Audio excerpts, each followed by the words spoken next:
Welcome to Movie Oubliette, the film review podcast for movies that most people have mercifully forgotten. I'm Dan. And I'm Conrad, and in each episode, we drag a forsaken film out of the oubliette. Discuss it and judge it to decide whether it should be set free or whether it should be thrown back and consigned to oblivion forever.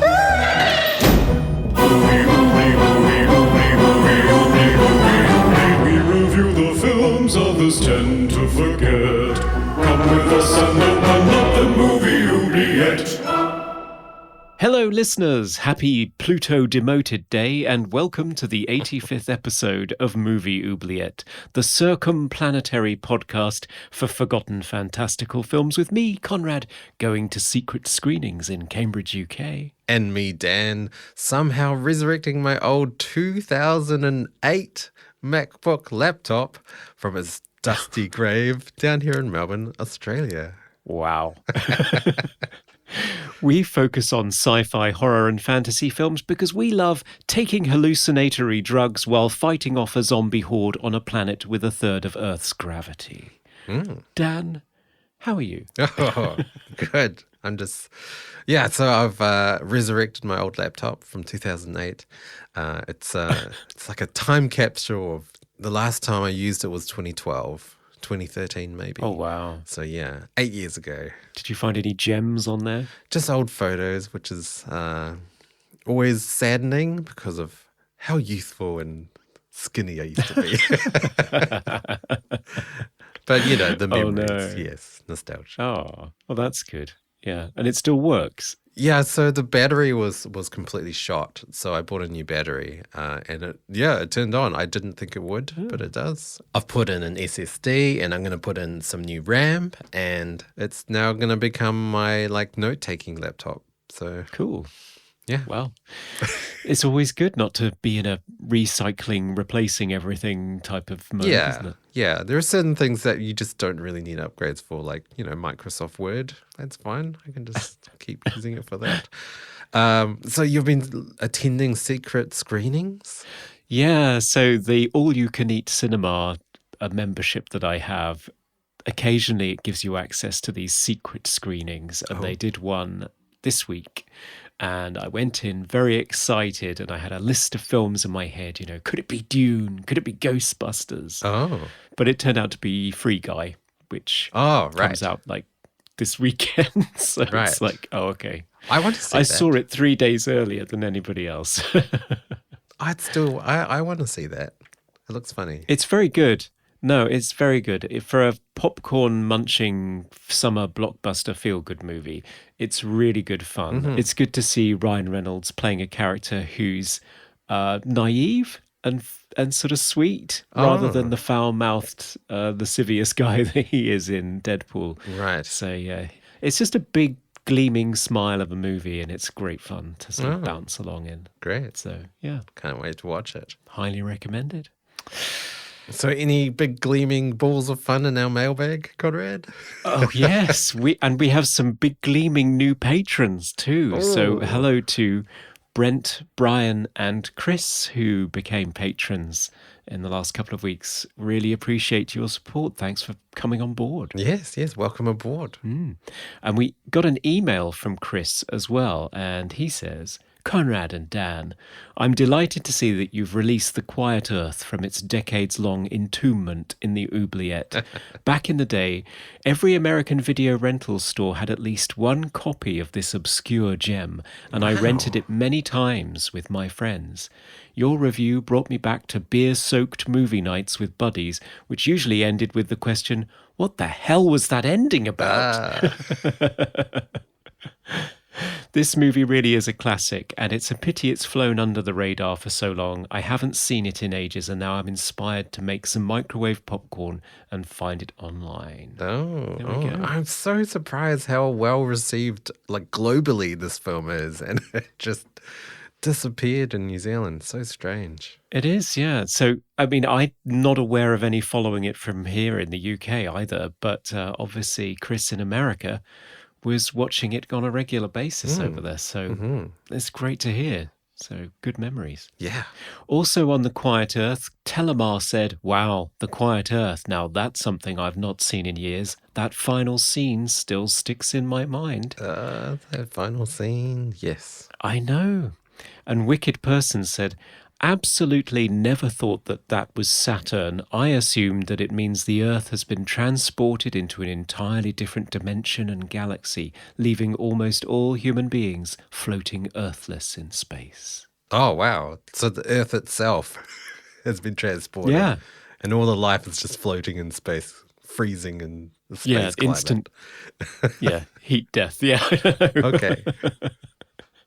Yeah, scary. So that's an interesting interpretation. So yeah.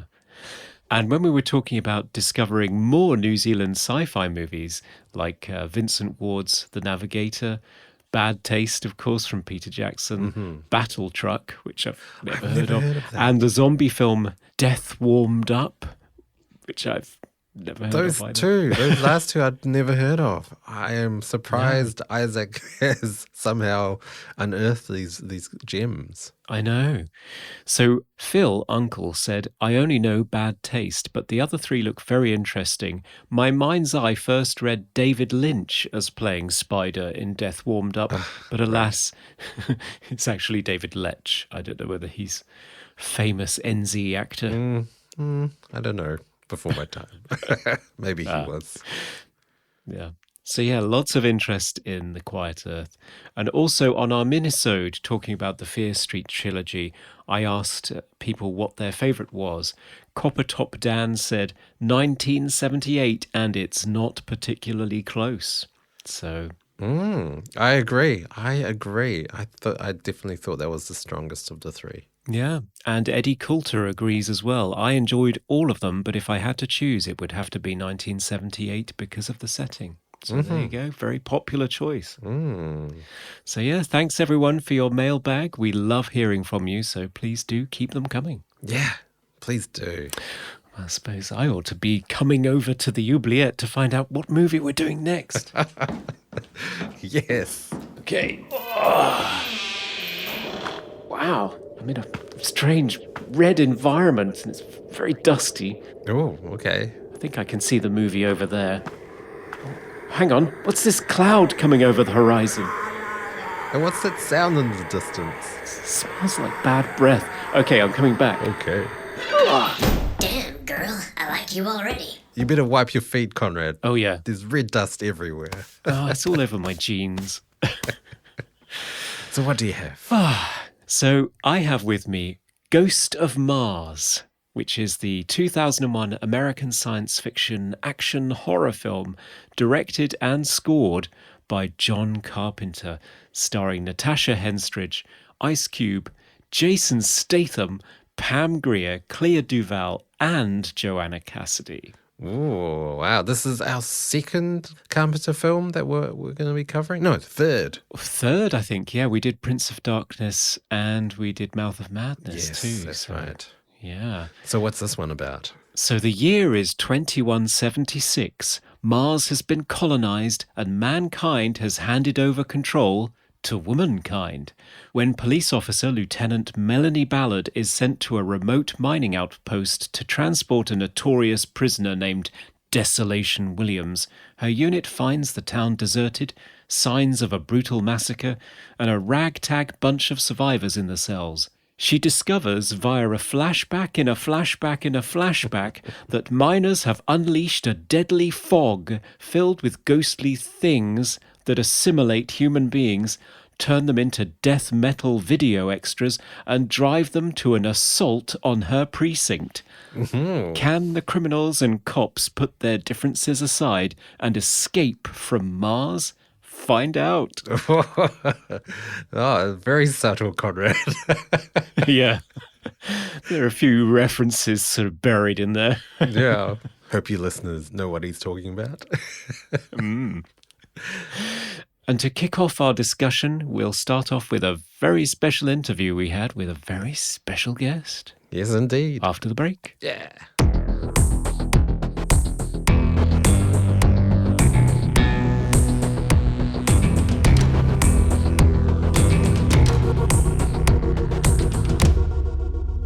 We're thrilled today to be joined by an artist, writer, producer, and master of her own comic book empire, who began her career as a script supervisor, working on films as wide-ranging as The Incredible Melting Man, 16 Candles, and The Outsiders, and eventually graduated, or was forced, into the role of producer on 6 films directed by a certain John Carpenter, including today's topic, Ghosts of Mars. We're very excited to welcome Sandy King-Carpenter. Hello. Hey, welcome. Hey. Nice to be here. It's very exciting to speak with you, especially on the anniversary, 20 years since the release of Ghosts of Mars. Does it feel like it was that long ago? No, not at all. I have no sense of the passage of time anyway. It feels like yesterday that we were in New Mexico in the middle of a gypsum mine that we spray painted red. Right. I can imagine all the dust was just everywhere. Oh, yeah. And then you add to that every day during prep, when I was driving out to the location, the art department had, we wound up using biodegradable beet juice. Oh. And I would see a whole other swath of this pristine gypsum mine painted bright red. And I would just kind of go, oh God, please let it wash out. Please let it wash out. Right. How much plaster can we turn into pink flamingos if this doesn't work? Right. This is going to be rough. Yeah, start a garden ornament business. Yeah, I thought, what do we do? We tested it, we've done all this, but this is 55 acres. Oh, wow. Because the only other place anyone has successfully shot Mars is in Wadi Rum in Jordan for The Martian, which is spectacular. And I mean, they obviously, they win. But when you're trying to look for where you can get desolate, no plants, red earth, you got to create it. Yeah, of sure. course. I mean, beet juice, does that smell? No, actually, it didn't. Okay, that's really...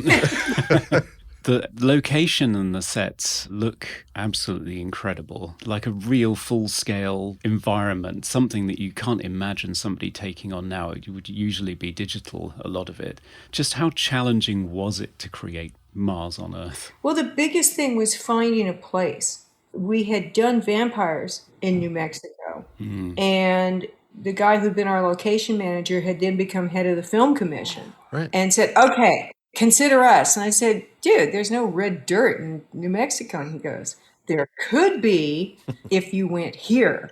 And I said, yeah, it's all white. Brought in the production designer and went through all these things. And the tribal elders at the Zia Pueblo, who actually owned that White Mesa, it's a national monument, were great. And we made our deal with them.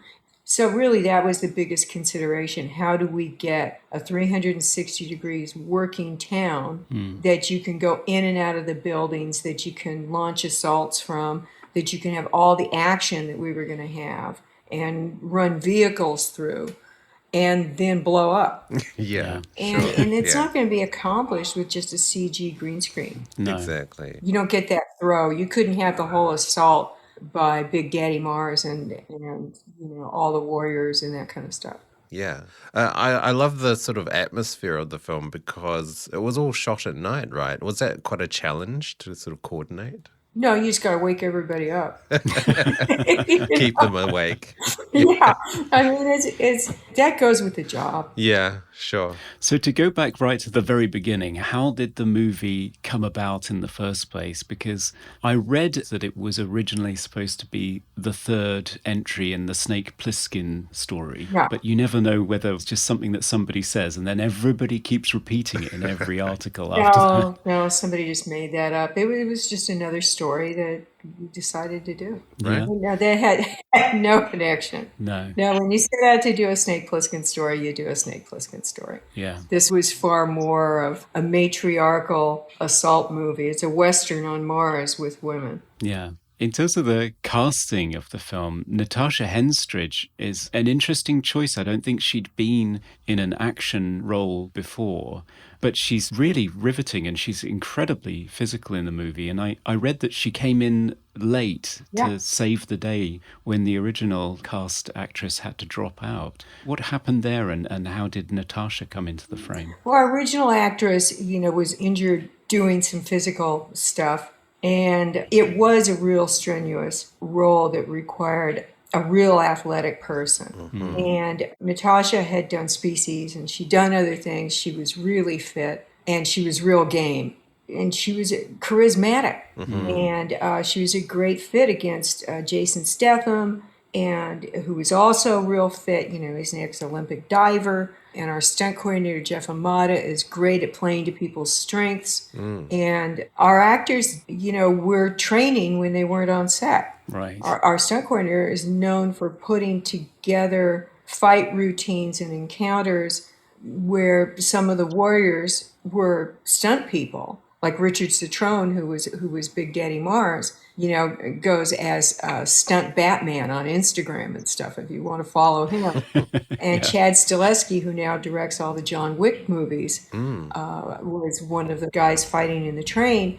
So you have those people and you put them with your actors and they work out together, and Jeff designs these fights so that people don't get hurt and yet you get a real dynamic workout. Right, yeah. Because it's a pretty massive cast of extras and all those big crowd battle scenes. That must have been a challenge. Well, you choose really carefully, and for the most part, they're not extras. Sure. You know, there's some background folks running by and stuff that are extras. But just like when we did Big Trouble in Little China, there were a bunch of martial arts masters and grandmasters in those alley fights. Right. So you're building an illusion from the ground up very carefully. Yeah, and do it all safely as well. Because I remember Natasha mentioned on the DVD commentary that she became ill during filming, and she name-checked you as being the person who made sure that she was looked after and said, stop, let's take a break. Oh, yeah, no, she came down with the flu, and it was just like, no.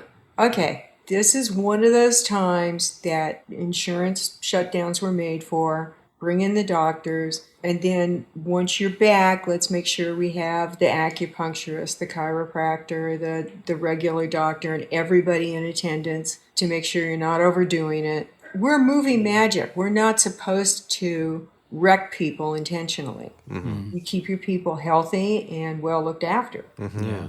It's great seeing Jason Statham in such an early role as well.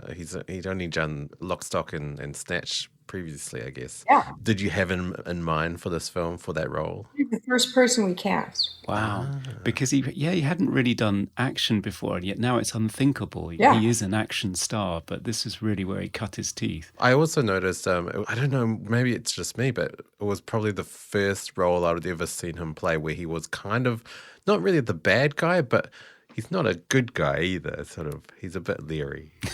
He's fun because he has that edge. Yes. What we felt at the time, and it was a little bit of a locking horns with the studio because they said, well, you can't understand him when he talks. And oh, come on, just listen. Really?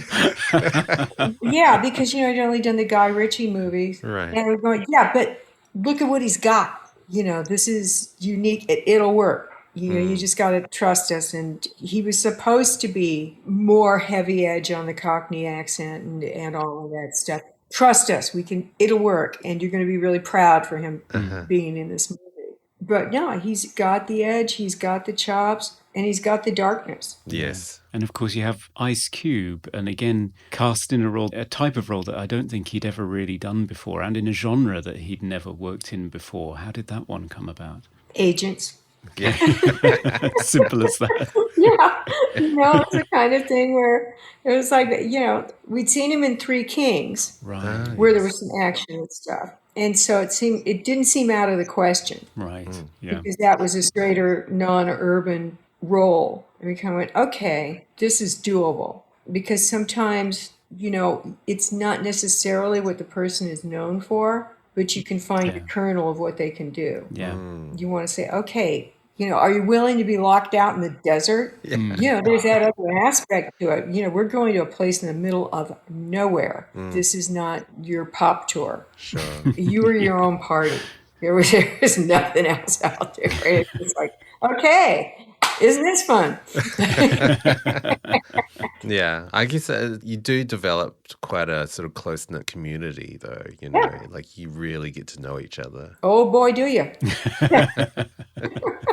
And I guess in terms of him never doing something like this before, people forget that before Kurt Russell was in Escape from New York, he was most known for being a Disney actor. Yeah. And all of a sudden he's Snake Plissken, and that's all people think of him as now. But he can act the phone book. You can give him anything. Yeah. He's a well-trained, deeply talented actor who's game. And that's the fun, is taking somebody that's the unexpected and taking dramatic actors and putting them where some people might only put the latest genre actor. And you're kind of going, yeah, that's not interesting. Get really good dramatic actors and put them in unexpected situations. And then you have something. It's why it's fun to like put Sam Neill in things, and Keith David. He's a Juilliard trained actor. It was fun to put Roddy Piper in They Live. He certainly had never done anything like that. John is great at pulling out and making them confident enough to trust him to go out on those limbs. Sure. Just as an aside, They Live seemed very relevant during the past 4 years. I keep looking for people to start talking through their gold Rolexes again. Right, yeah. Yeah.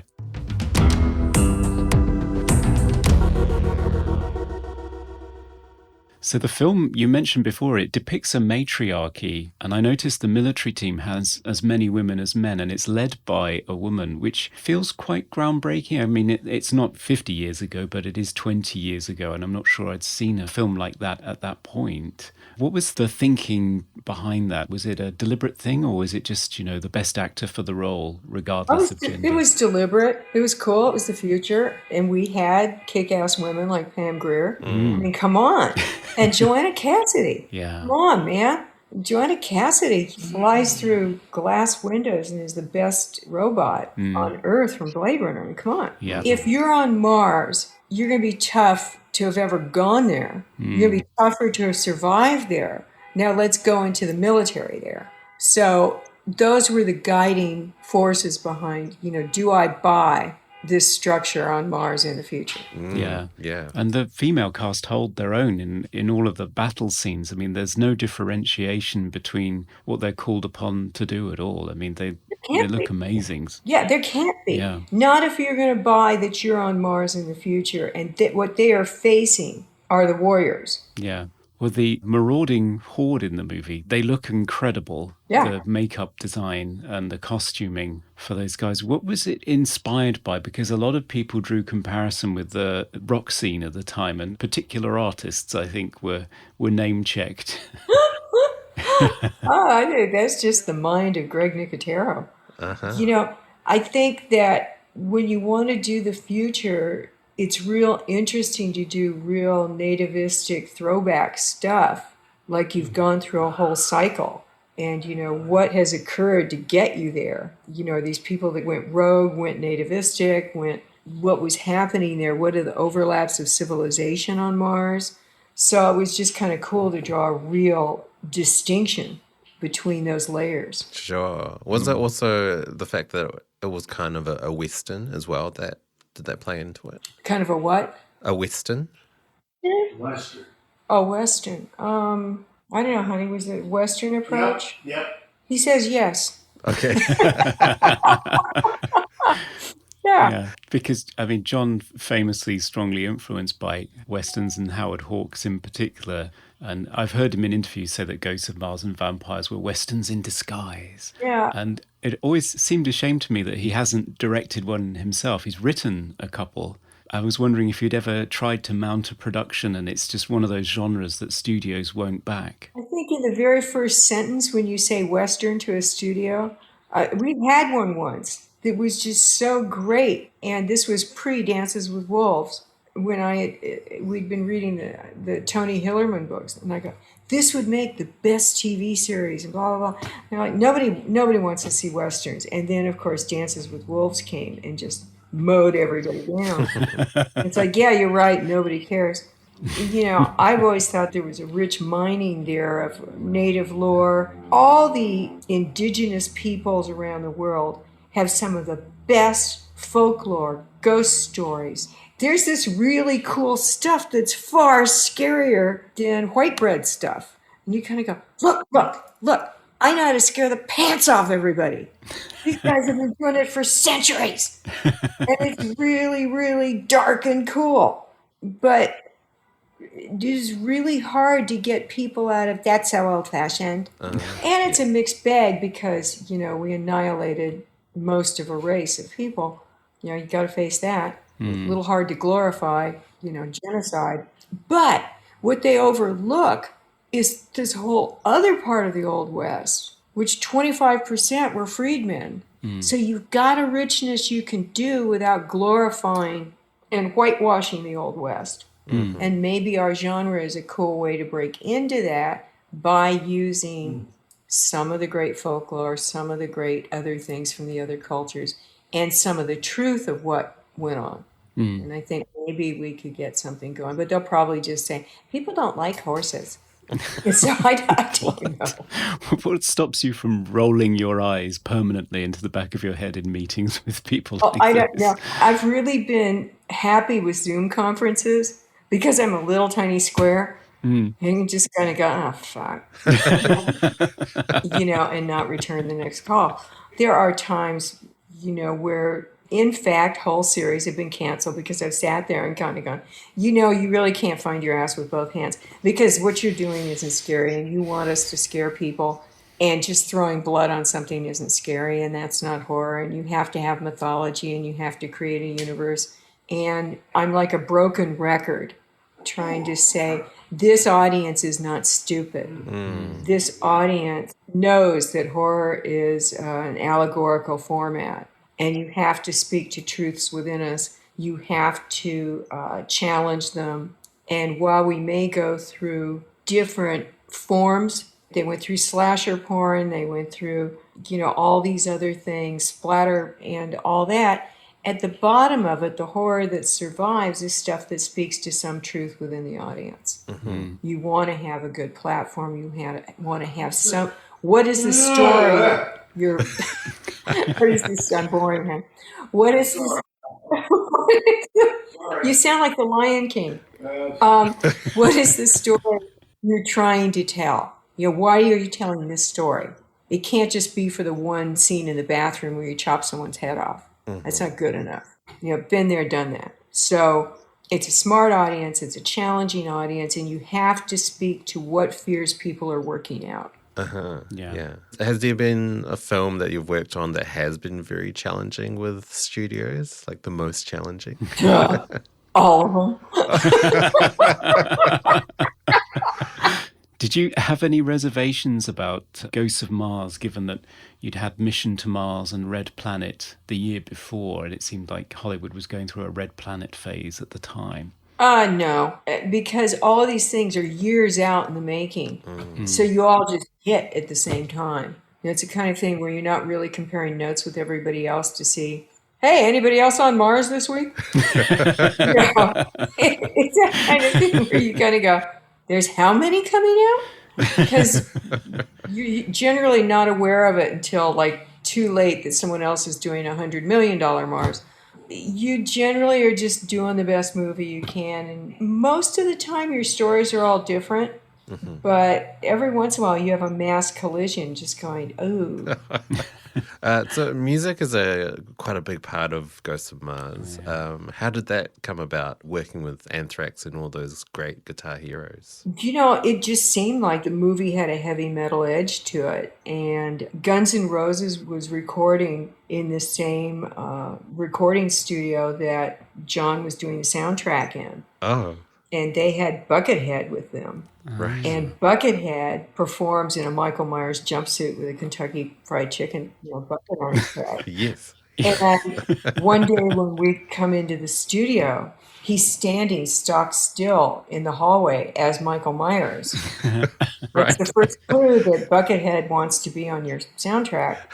And then Robin, who was with Guns N' Roses, also wanted to be on.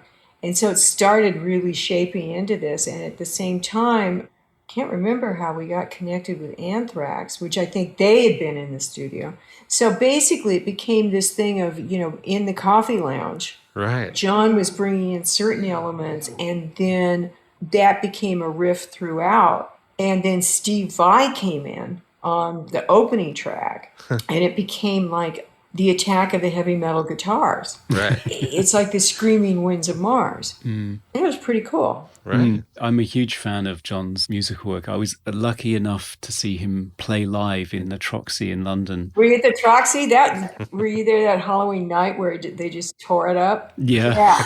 Yeah. They tore that one down. It was amazing. Yeah, I tell all my friends I've heard John play Halloween on Halloween. Yeah. No, Daniel was on fire that night. Yeah. That was one of the best performances I've ever seen. We were filming it that night too. And It was a really great show. And the thing that struck me, you mentioned about Buckethead standing there as Michael Myers. When I was stood in the queue outside, there were a lot of people in costume. And I thought, wow, what am I getting myself into here? Nicest crowd I have ever been in. oh yeah. Just really, really sweet people. Oh, the horror audience is, for the most part, is great. And that crowd that night just rocked. It really did. Totally rocked because everybody was up for celebrating Halloween. Oh, yeah. Is there any chance that John, Cody, and Daniel will go on tour again once Oh, yeah. COVID is over? Because a third album just came out. Yeah, they'll be back. They'll be on it again. Yeah. They've got the third album, and then they've got the new Halloween when it comes out this October. They did the soundtrack for that. Oh, yeah. More music coming. Good.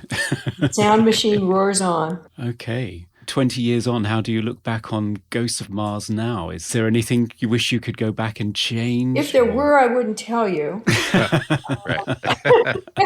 It's fair enough. That's one of the dark secrets you keep, locked away. But, I'm really happy with it. I think it's just a great roller coaster popcorn movie. It's one that seems like people are starting to rediscover. Again, its timing was rough. It came out just during the 9/11 times. And people, as opposed to COVID, where everybody was like eating up horror movies at home, the 9/11 time made everybody want My Big Fat Greek Wedding. Yeah. So, I don't think it got a real chance. And now suddenly I'm seeing postings of, hey, I just discovered Ghosts of Mars. And it's like, yeah, 20 years later. Yeah. But, I don't really care. I think we made a really fun movie. And like you say, that soundtrack rocks. And it's really fun to see women kicking ass. And out of all the, like you said, there were like 3 Mars movies. I don't think the other 2 survived at all. No. One of the things I think John does really well is making movies that stay timeless because the themes under them are timeless. We don't root them in pop culture. We root them in bigger picture issues. So the irony is I think Ghosts of Mars will have its day. Yeah. Just like I'm always shocked when people come up and tell me Mouth of Madness is their favorite movie. And it's like, wow, were you born when it came out? There's stories that just, if they're solid, if you've made them well, they pop up time and again. Yeah. That's the goal. You want to tell a story that's timeless and it takes people somewhere else. So I'm proud of it. Well, thank you so much for taking the time to speak with us. Yeah, thank It you. was really fun. It is. Well, take care. You too. Bye for now. Bye-bye. See ya.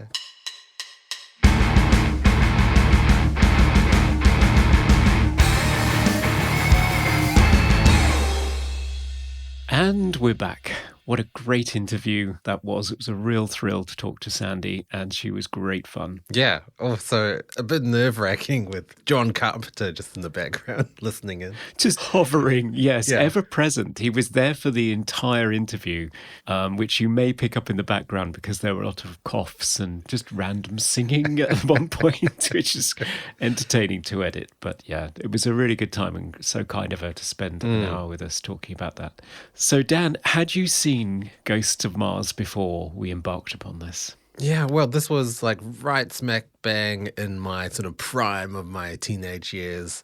I should have watched this, and I probably would have. But no, I hadn't watched it until we decided to discuss it for the podcast. So it's a fresh viewing for me. Yes.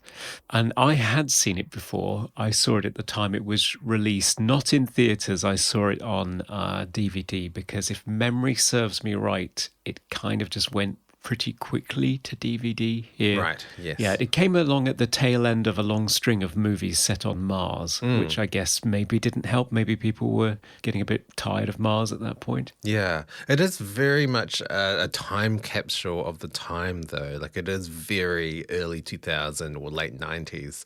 So I'm thinking of other sort of similar movies that came out around about the same time. So it's Starship Troopers, 97, Pitch Black, 2000, Resident Evil, 2002, Event Horizon, 97. And yeah, it has that sort of sheen of like 90s, 2000s sci-fi. Yeah, it really does. Not too much CGI in this one because some of those movies you mentioned were marred by very early attempts at CGI. Sure. There's a lot of model work in this and a lot of practical stuff, which we talked about with Sandy. So the full-scale sets. I mean, the production looks good. Yeah, I mean, especially when Sandy revealed that it was just beetroot juice, that just blows my mind. Because it looks great. It looks like otherworldly, like you're on a Martian planet. Yeah. So it's a great setting for the story, and it gives you some great visuals. The story itself, I have to say, it kind of plays, as I alluded to in my synopsis, like a greatest hits of John Carpenter movies. Right. You know, cops and criminals joining together as they're under siege from a vicious, non-human enemy. We've seen that ever since one of his earliest movies, Assault from Precinct 13. The sort of mastermind criminal character that's really, really cool and got some great snappy lines. But, you know, Snake Plissken, so much so people thought it was a Snake Plissken movie at one point, which Sandy set us straight. That's not the case. It's just another character. Yeah. Digging something up on an alien planet and it assimilating human beings, we've seen before with The Thing. You've even got the scene where they don't trust whether the main character is who she claims to be when she returns to the camp after they've locked her outside, which is exactly what happens to MacReady in The Thing. And then you've got a big red fog attacking a civilization, Right, and you think, yes. oh, okay, but there's the fog too. So I don't know, I was just going along thinking it just plays like John Carpenter's greatest hits. And as this was, I think, to date, his last big budget movie, it almost feels like a big mashup party swan song for him, for his fans to enjoy. Because he did have a hiatus of directing before this film, right? Yeah, so he'd done a steady stream of things every year or two in the 90s. So Memoirs of an Invisible Man, In the Mouth of Madness, Village of the Damned, Escape from LA, and Vampires. Then you have The Ghost of Mars in 2001, celebrating its 20th anniversary today. And then nothing for 9 years until The Ward in 2010, which was a much smaller, independent kind of movie. So yeah, this feels like his biggest budgeted movie from that era, about 28 million. Wow, right. And it's all there up on the screen and then some, so... Yeah, I think I've seen most of them. I haven't seen The Ward. I did watch Vampires recently, leading up to the Sandy King interview. I quite like Vampires, actually. I think it is a bit of an underrated Carpenter film. Again, vampire movies came out around that time, so I can see why it maybe didn't resonate with people as much because, you know, Buffy the Vampire Slayer was in full swing and it was just vampires galore in the 90s. Yeah. But I think that one is quite a good take on westerns.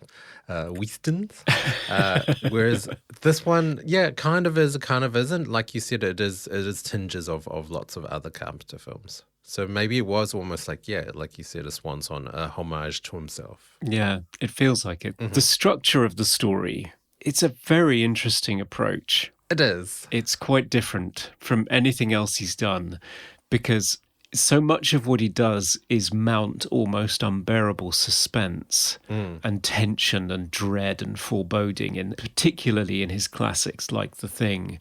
Whereas this one, the whole frame of it is a flashback, the main body of the story. It is. Yeah. And it kind of takes you out of it because there are like flashbacks within flashbacks, and it keeps kind of jumping forward and then flashing back. Like I can appreciate movies that are essentially just a giant flashback, but you kind of get immersed in that. You forget it's a flashback. But this keeps kind of jumping forwards and backwards and forwards and backwards, and then you'll see one part of a story, and then another character will return. You see the other part of the same story. Yeah. It was a little kind of took you out of the momentum of the film. Yeah, like when they first arrive on Mars, you get to see what Natasha Henstridge's character does first, and then she relates the story that Jason Statham told her about what the other group saw when they split up. So you sort of Yeah. reel back, see the bit where they split up again, and then see the other half of the story. And it does that a couple of times where A it sort lot of of branches times. off and then goes back. And I think at one point there is a flashback within a flashback within a flashback. Yeah. Yeah.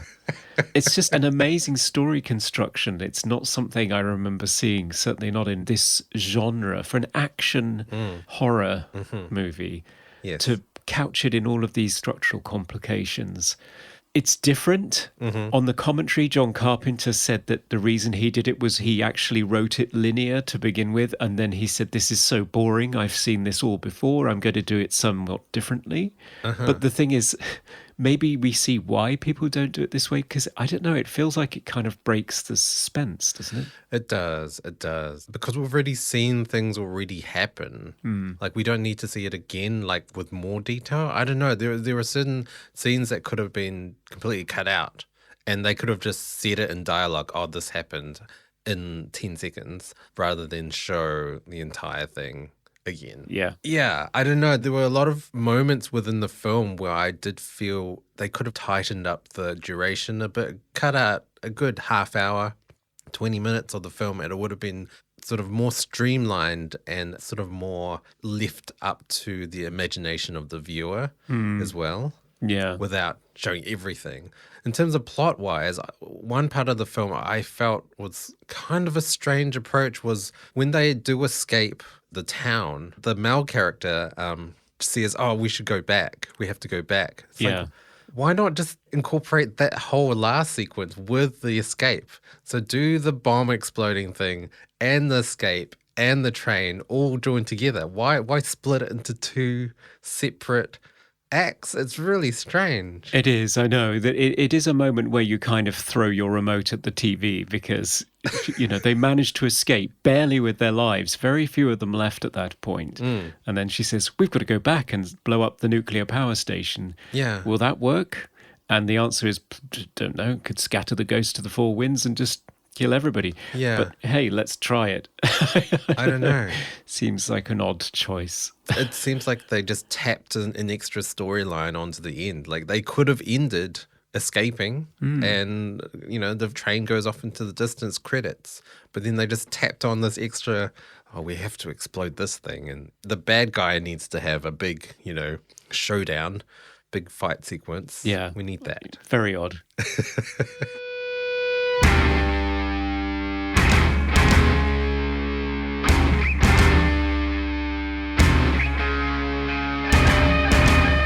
The film has this idea of a matriarchy in the society. Yes. This military unit that goes down is led by Pam Grier. Yes. They don't really do an awful lot with it. It's a bit disappointing, I guess, to see that the matriarchy is just as corrupt as the patriarchy is, because there's an obvious reference at the beginning that Melanie might only achieve promotion if she gives up sexual favors, which is disappointing. Yeah, the character dynamic was interesting. I did appreciate the female lead and the sort of female-led crew, but Pam Grier's character's just kind of killed off like almost secretly. Like, she doesn't even have a kill scene. You just see her decapitated head, and it almost seemed like a wasted opportunity. It's like Pam Grier, like, give her some more chance to shine. Yeah, and the same thing happens with Joanna Cassidy, I noticed on my second viewing. This wonderful actress who appeared so memorably in Blade Runner as Zora.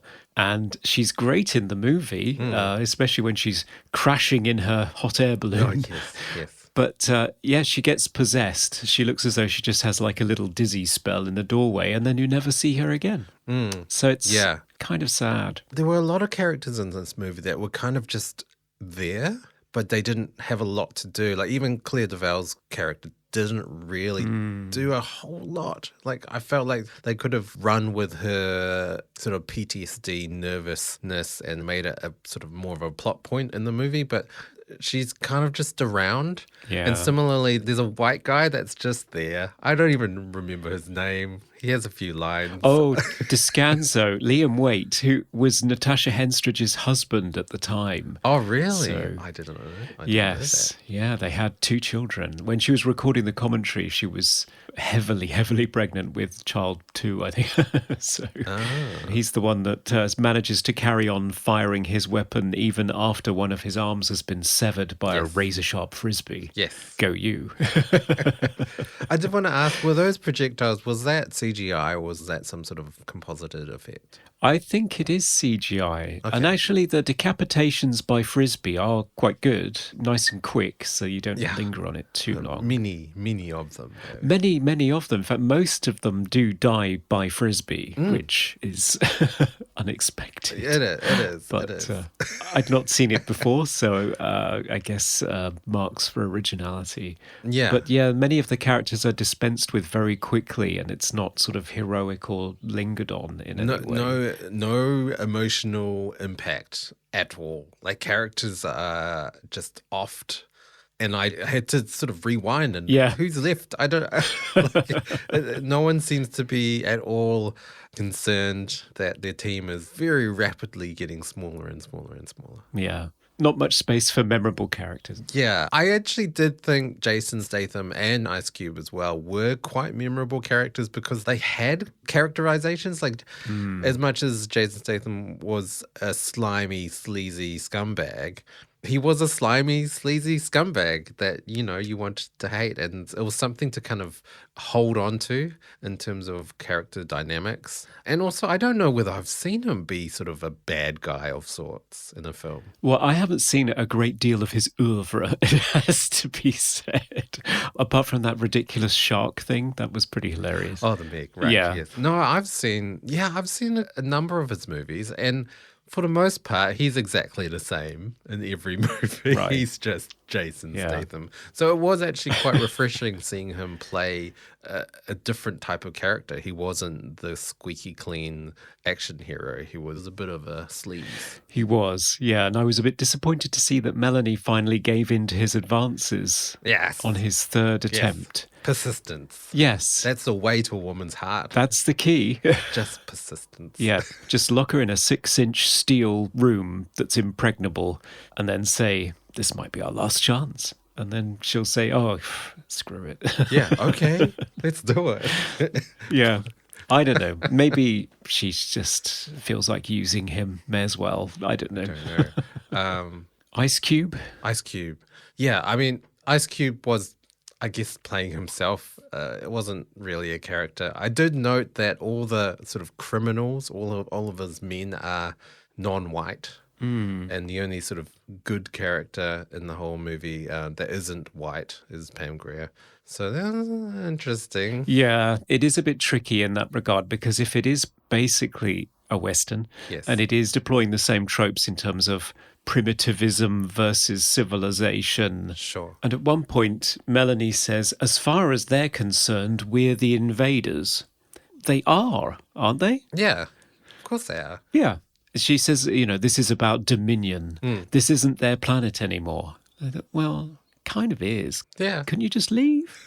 I mean, it's not a very nice place. Nobody seems particularly taken with it. Yeah. So just leave? Yeah. I don't know. I did want to ask, I didn't really understand the air, how people breathed on this planet. So it was kind of 84% terraformed. So it did have oxygen of sorts, but they still had to wear these funky goggle glasses things to breathe somehow. I don't know how that makes someone breathe when you have something over your eyes. But not everyone wore them. No. Which was interesting. Like Desolation Williams and all of his crew didn't wear them. Half of the other people didn't wear them. None of the ghosts wore them. I mean, I guess they've been possessed by some other creature. Yeah. So I didn't really understand the whole air and oxygen breathing part of the film. No, it wasn't very consistent. I mean, I know that when you have contact lenses, they have to be permeable so your eyes don't suffocate. Right. But I didn't realize that was a major method of breathing oxygen. Breathing through your eyes. Yeah, I don't think that's quite true. And in terms of scientific accuracy, technically, as I mentioned in the intro, this planet has a third of Earth's gravity, so they shouldn't really be Walking. running along, Yeah, they should be floating in slow motion. bouncing about. Yeah. So Okay. Yeah, I do think the premise is actually really interesting. The fact that they're on Mars and these people are taken over by either a microorganism or a spirit. I'm still unsure of what is going on there. That's interesting. I don't think I've ever seen a haunted ghost movie set in space before. Is that something that exists? no, it's kind of a crossover. I mean, you mentioned Event Horizon. I mean, that kind of That is one. Yeah, sure. sort of has the same sort of things. But yeah, you could interpret it both ways, that it's a microorganism that invades the body and takes over, or it's supernatural. So yeah, it kind of does both for good measure. So I mean, I yeah. really like that premise, and I feel like they could have explored it even more. Like they could have had more of the crew get possessed by the ghosts, and having to deal with that. The same sort of premise that you have with zombies. How you get bitten and you become a zombie. Like slowly, the crew could become more like ghosts, but it was quite instantaneous. They were possessed like straight away, and it was immediately obvious because they just started looking at their hands or started scratching their faces. Yeah, inserting safety pins in their eyelashes and that kind of thing. Yeah. Yeah, and they weren't the sharpest ghosts, to be honest, because like when they had the option of loads of military people who were armed to the teeth in the room, they decided to infect the oldest man who was locked up behind bars. Yeah. So yeah, Yeah. they're not very clever. But apparently cells make people very stupid in this movie, because all of Ice Cube's posse gets tricked into walking into the cell so they can just close the door behind them. Yeah, yeah. Which yes. made me laugh. One thing I did want to talk about. So John Carpenter has come out to say that this was more of a tongue-in-cheek film. It was supposed to be ridiculous, supposed to be funny and campy. I'm not sure whether I got that, but on second viewing, it seems much more apparent. Like Desolation's crew being locked in the cell, that's just like ridiculous. Or one of the guys that chops off his thumb. And there are like some action-y, classic, almost one-liners in this film as well that just so absurd. Yeah, and the ending is ridiculous too. And they're almost laughing in the final shot. Yes, It feels like it's after he's shouted cut, but they've just kept going. And maybe it would have been more fun if they'd pushed that angle even more, if it had been like really schlocky and really silly. Yeah. Like, I did find all the decapitation scenes just so absurd that they were hilarious, but they could have been even more crazy, gruesome deaths and not just decapitations every time. Yeah. And also the fact that you mentioned that last scene just seemed over the top, cheesy action movie. More of that in the movie. Have more of that between Ice Cube and Natasha. Like, have that sort of buddy cop dynamic between them throughout the film. That would have been, it would have made it much more fun. Yeah, you would have made a good cop. You would have made a good criminal. Nah. And then Because that came out of nowhere at the end, and it just seems so out of place. Yeah, I enjoyed it too. I think it would have been fun to have that tone all the way through the movie, but it's not quite as overt. Perhaps John is a little bit dry. Yeah, maybe people don't necessarily notice when he's joking.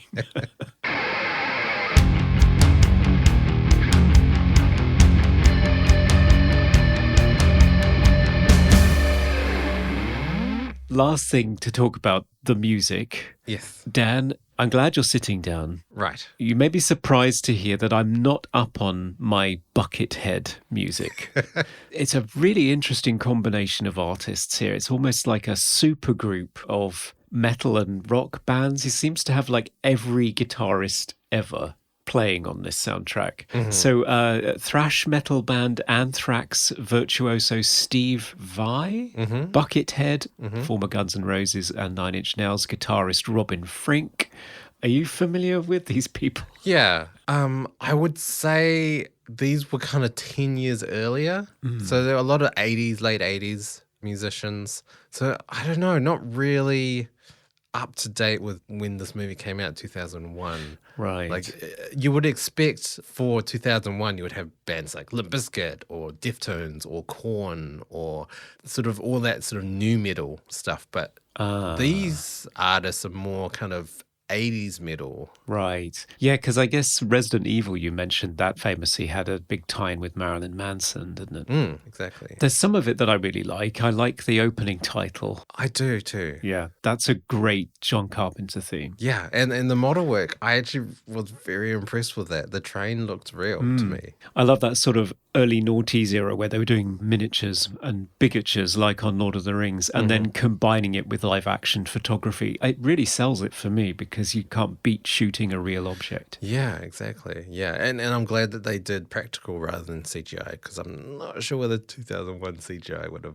handled that. No. But yeah, in other places I wasn't sure about the music because it seemed to be ever present throughout the movie, which again, along with the flashback within a flashback structure, kind of dissipated the suspense a lot of the time. Yeah, it did feel almost needle droppy. Like it almost seems like an action scene's about to commence. Let's start the music, and it will just kind of like fade in, and then bang, action scene. Turn up the music, and then the action scene ends, and then the music just drops away. It seemed almost like too formulaic and almost took away from the tension of the scene, I found. And because it was metal as well, it was just like very in your face, volume up to 11 for like a good chunk, and then it would end. There was kind of no sort of nuance to the music, I found. No, you're right. Yeah, there weren't sort of light and shade and changes in rhythm as well for a scene. You know, so an action scene doesn't have lulls and sudden, fast, propulsive bits, or it doesn't speed up to a climax. It's just sort of this steady jamming session. Yeah, just double kicks all the way. Yeah, you watch the behind the scenes and John Carpenter's in the studio with all of these guys and they're having a great time jamming together. Sure. And if you love this kind of stuff, you're going to be in your element. But yeah, it's not for me, it has to be said. Yeah, I did find some of the more sort of dialogue heavy scenes, they had quite ambient, ethereal guitar work, which worked well to me. All of those scenes worked better than the action scenes. Yeah, I'd agree with that. That was where they were sort of experimenting, and John Carpenter's synths are in there, and yeah, it's good stuff. Yeah, some of that. Yeah, some really, really cool sort of atmospheric effects on the instruments. Yeah, I don't know. I think if I'd seen this when it came out, because I was very fully into metal at the time in my sort of late teens, so I think I would have really enjoyed this movie when it came out. Yeah, it's not really me. Yeah, right. Coming to you live from the Movie Oubliette Theatre, it's the prestigious Mobley Awards. Okay, it's the Mobley Awards. It's where we bring to the table our favourite projectile-flinging parts of the film in a number of beetroot juice-stained categories. Best quote. Well, I think this is a good follow-on from The Quiet Earth because we have... I know what you're going to say. Yeah, we have the prototypical Last Man on Earth quote, and it's Melanie to Jason Statham. Jason Statham. Yes. Maybe I'd sleep with you if you were the last man on Earth, but we're not on Earth. I know, epic burn. I know, it's a good twist on the genre, isn't it? Yeah. But then she gives in later, so, I was disappointed. No yeah. Well, I don't know. Jason Statham. He's pretty tasty. Well, if you like bad boys. So that was also my favorite quote, but my second favorite, and it's not really, I don't know whether it's a favorite quote, but it's such a gritty action movie quote, is when they first arrive at the deserted town, and Melanie says, yeah, it's Friday night, the place should be packed. I mean, a whole 12 hours before sunup with money to burn, whores to fuck, and drugs to take. Instead, we got a graveyard. It's the only line you could only have in an action movie or sci-fi movie like this. Yes. Yeah. It's very pulpy as well. Best hair or costume? Well, Jason Statham has some hair. Wow. Yeah, that's a point. I mean, it's not much, but it's something, and I was surprised. You know, it's like seeing Bruce Willis with hair in Death Becomes Her. It's just, you just don't. His look is no hair. Jason Statham has no hair ever. So I commend him for, having hair. And I'm sorry, Jason, for your hair loss. I'm sure he laments the loss of his hair, but he does look great without it. So He does. my favourite piece of hair or costume is actually a first here. It's a combo. It's both hair and costume. Oh, yes. Because Melanie's hair tie looks as though it's 4 thick ropes of hair. Oh, yeah, it Of does. her Yes. blonde hair, sort of wrapped around her ponytail. And it matches the colour of her hair perfectly, but it can't be hair because it's a hair tie. Anyway, I was just constantly thinking, is that her hair? No, it's not. It's not. I can see the bottom. It's not. Oh, Right. I don't know. Yeah. So yeah, I thought it was great. Most naughty moment. I would have to say the influence of heavy metal in films. So I've already mentioned Resident Evil and there's movies like The Matrix and Queen of the Damned. That sort of cool factor that heavy metal and sort of more gritty techno used to always be highlighted in films like this. Yeah. Blade as well, similar style and aesthetic and music choices. Yeah, so the noughties, all about that metal. It was, yeah. Made for some great album tie-ins, I'm sure. Exactly. That's probably why. Yeah, it's true. Ways to sell soundtracks. Oh, yeah. For me, it would have to be Mars, because we'd already had Mission to Mars and Red Planet, both in 2000, and Ghost of Mars sort of limped across the finish line a year later. All of them, it's kind of interesting that I don't think there's one that stands out from any of these, like Red Planet and Mission to Mars, and all of them have got problems, bits that are interesting, but I don't know what it is about that, because that, whenever you have these clutches of movies like Dante's Peak and Volcano coming out at the same time, Armageddon and Deep Impact, The Abyss, Leviathan and Deep Star 6 we did for Iconicon. Right, yeah. They've all got bits that are interesting, but there isn't like one that's a stone cold classic and another one and that's terrible. They're just all sort of, variable. Yeah. Favorite scene? My favourite scene is where they're trying to escape the mining outpost, and it's that's them fine too. driving along. Is it? Yeah, them driving along in a moon buggy. The town behind them is in flames. There's explosions going off, and this horde of extras and Martian ghosts chasing after them, throwing things at them, and it's, you just look at this all in one shot, all happening at once on this massive set that they've constructed, and you just think, wow, this is pretty epic, actually. Yeah, it really is. Actually, mine wasn't quite that scene. It was the one before that scene. So it's this kind of the siege part of that escape where they're trapped in the building, and then the ghosts have built some sort of battering ram, and they're sort of trying to get in, and then it's just a huge standoff.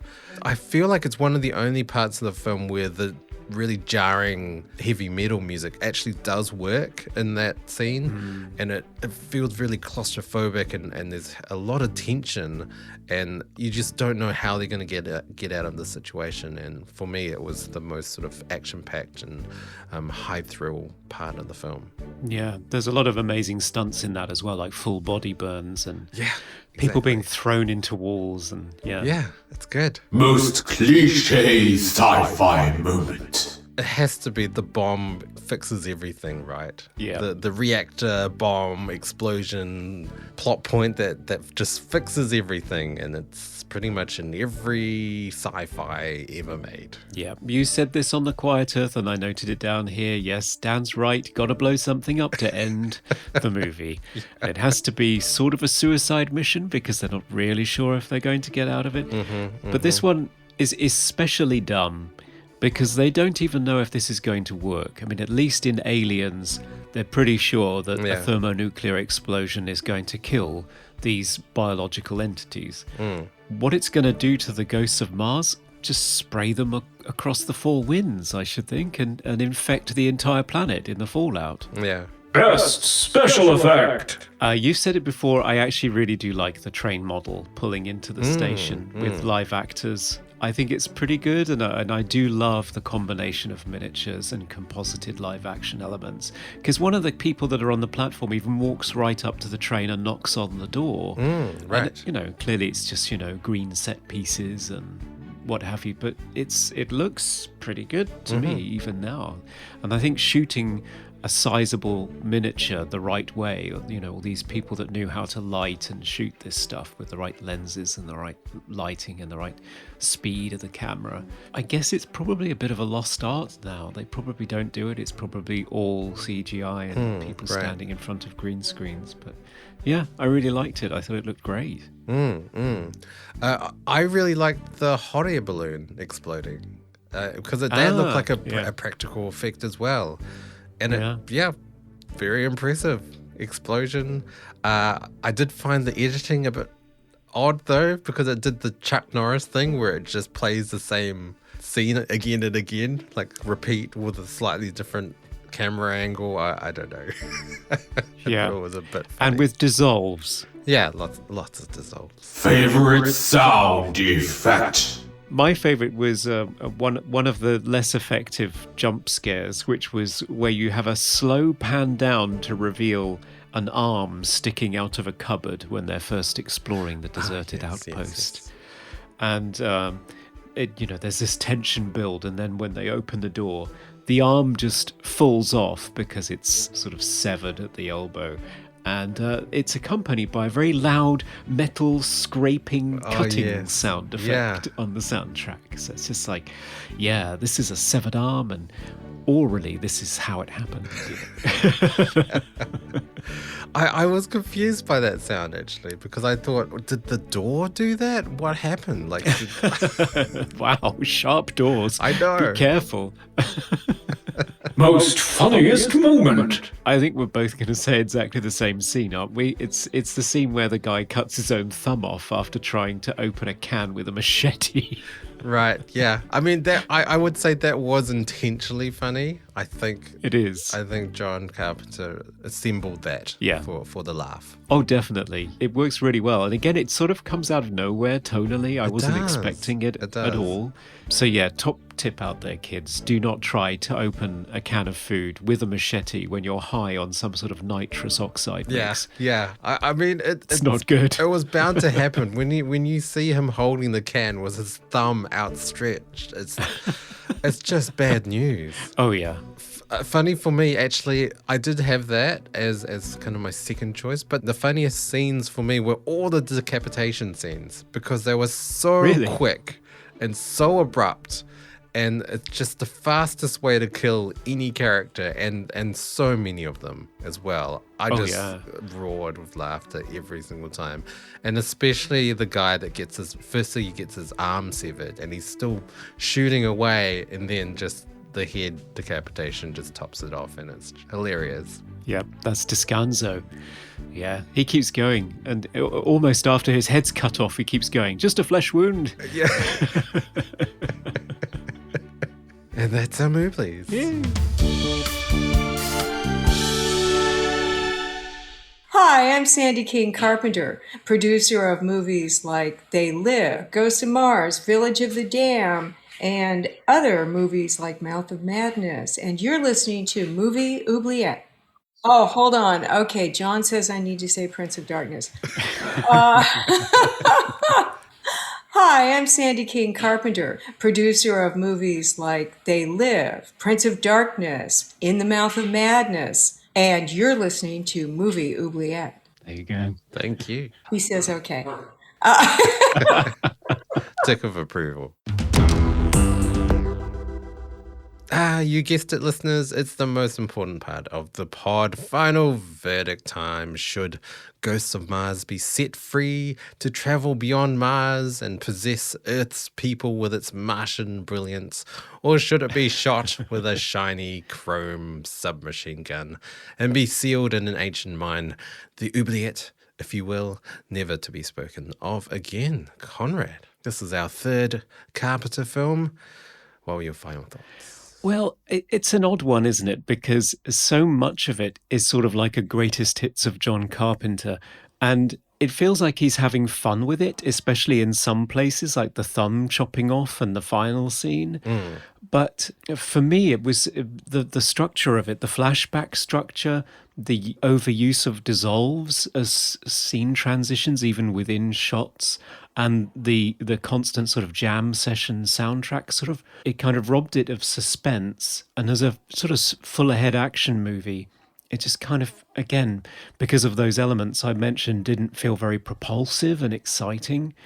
So there are interesting elements to it. And I think if you're a diehard Carpenter fan, it's kind of like a big budget send-off for sort of the tail end of his career. I think he's pretty much in retirement now, although Sandy mentioned that there may be another film on the horizon.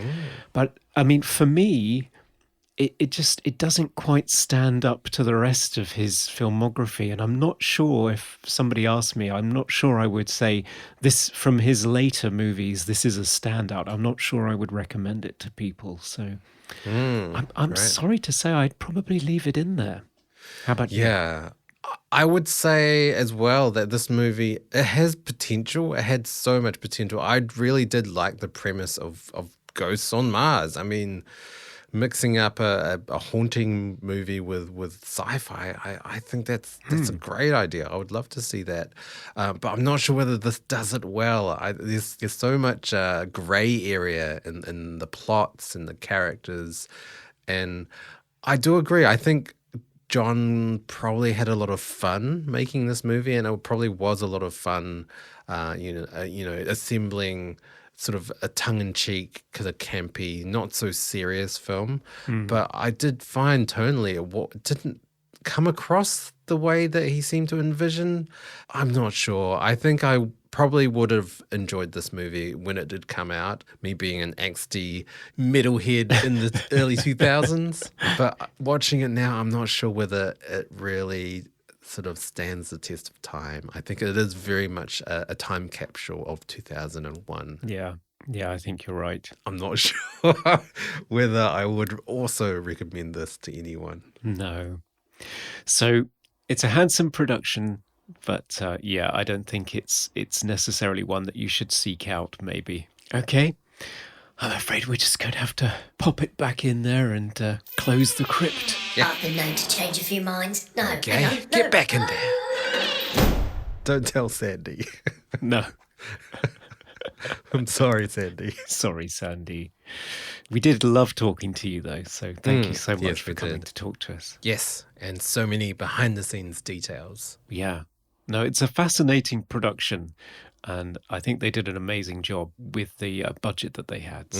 So, listeners, if you want to keep up with our future episodes and our future guests that we will have, you can follow us on all our social media platforms as Movie Oubliette, Facebook, Twitter, and Instagram. You can also email us at movie.oubliette@gmail.com. And just as Chris did, we love hearing from you. Yes, and like our new patrons, you can support us even more by becoming a Patreon patron. For $1 a month, you can get access to extended segments of the podcast, and for $5 you get access to that coveted minisode that we release once a month discussing new films. Yes, and for this episode, of course, you will get the full interview with Sandy King-Carpenter as a patron, which includes many additional discussions and much more detail because we talked to her for an hour. You also get access to a video that we recorded discussing The Ghost from Mars at great length that we couldn't fit in this episode. Yes, because it's always tricky when you've got an interview and a discussion to have. So, yeah. Talking about content, Conrad, what are we doing next time? Well, next time it's a Patron's Choice episode. We gave them a list of fantasy films because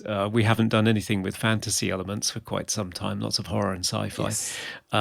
So we gave them The Adventures of Baron Munchausen, Excalibur, Jabberwocky, Powder, Reign of Fire, The Sword and the Sorcerer, Snow White, A Tale of Terror, Time Bandits, and What Dreams May Come. And the votes came flying in. And? Let me just count them.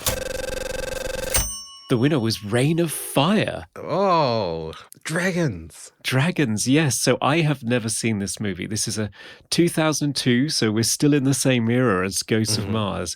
post-apocalyptic science fantasy film directed by Rob Bowman, starring Matthew McConaughey, Christian Bale, Isabella Scorupco, and Gerard Butler, all in one movie, if you can believe it. I have never seen this movie. I've never seen this movie either. I mean, we haven't done Dragons since Dragon Slayer, so looking forward to We haven't, this. no. I'm really looking forward to this. Yeah, me too. I think it'll be fun.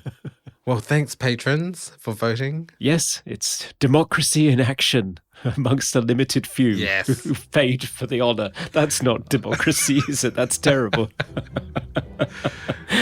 Well, we appreciate it nonetheless. We do. Yes, it does mean that we get some interesting choices that maybe we wouldn't have picked. So I'll look forward to that in the next episode. Yes, so tune in next time, listeners. Bye for now. Goodbye.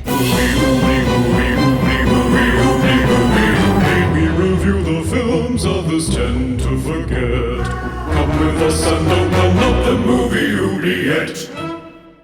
Tide's up. Time to stay alive.